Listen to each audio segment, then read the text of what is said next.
एक अंग्रेज ऑफिसर इस देश में आया था, उसका नाम था डलहौजी। और डलहौजी अक्सर यह कहा करता था कि हिंदुस्तान के गांव की व्यवस्था को अगर बर्बाद करना है तो हिंदुस्तान के किसानों से जमीन छीनना शुरू करो।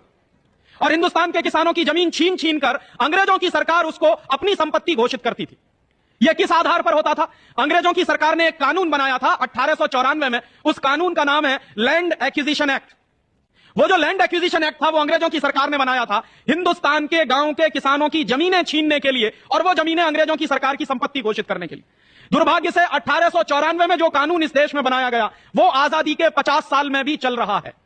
जिस तरह से अंग्रेजों की सरकारें हमारे देश के गांव के किसानों की जमीनें छीनती थी और गांव वालों को मारकर पीटकर जबरदस्ती उनसे जमीन के हस्ताक्षर कागजों पर करवा लिए जाते थे, ठीक वैसा ही धंधा आज भी इस देश में चल रहा है। आज क्या चल रहा है? पहले हमारी जमीनें अंग्रेजों की सरकार छीनती थी, अब हमारी जमीनें हमारी सरकारें छीन रही। कानून कौन सा है? 1894 का लैंड एक्विजिशन एक्ट। उस जमाने में क्या होता था? अंग्रेजों की सरकारें हमारी जमीन छीनकर ईस्ट इंडिया कंपनी को बेचती थी और अंग्रेजों की कंपनियों को दे देती थी। आज भी हमारे देश के गांव-गांव की जमीनें छीनकर विदेशी कंपनियों को बेची जा रही।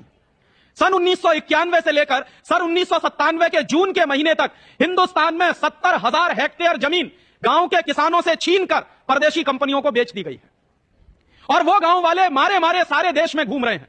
कितने लोगों को मैं जानता हूं जो मेरे पास आते हैं और कहते हैं राजीव भाई कुछ करिए, तो मैं पूछता हूं क्या हो गया, तो कहते हैं हमारी जमीन छीन ली सरकार ने। क्या किया उस जमीन का? परदेशी कंपनी को बेच दिया। तो मुझे इतना दुख होता है इस बात पर कि जो काम अंग्रेजों की सरकार करती थी वही काम अब हमारी सरकार कर रही है। जो कानून अंग्रेजों की सरकार चलाती थी लैंड एक्विजिशन का, वही कानून इस देश में आज भी चल रहा। और हम कैसे माने कि यह देश में आजादी आई है